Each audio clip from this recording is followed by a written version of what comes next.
You struck her with such force, you took her head clean off. The jury trial is often the pinnacle of legal drama on TV. But actual trials are rare. As many as 95% of cases end in a plea bargain, according to the Department of Justice. And trials can be long and expensive with an uncertain outcome. But plea bargains lock in some kind of punishment. There's no slam dunk case with a jury trial.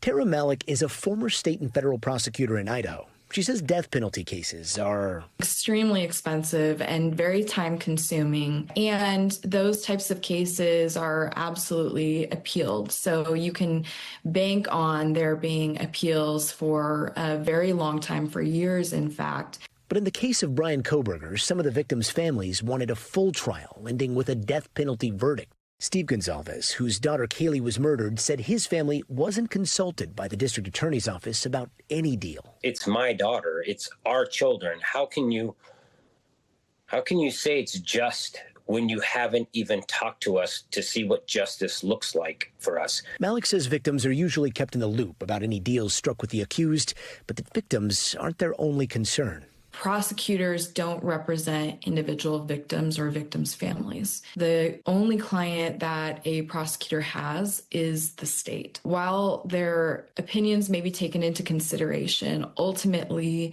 the prosecutor has to do what is in the best interest of the state.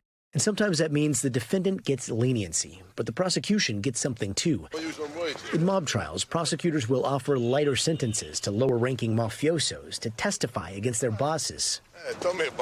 And in 2003, Gary Ridgway, the so-called Green River Killer, accepted a plea deal that allowed him to avoid the death penalty. And in exchange, he admitted to 48 killings and agreed to answer all questions from officials about his crimes, including where he had buried his victims. Today's plea guaranteeing that Bryan Kohberger will spend the rest of his life behind bars. We thank you for watching, and remember, stay updated on breaking news and top stories on the NBC News app or watch live on our YouTube channel.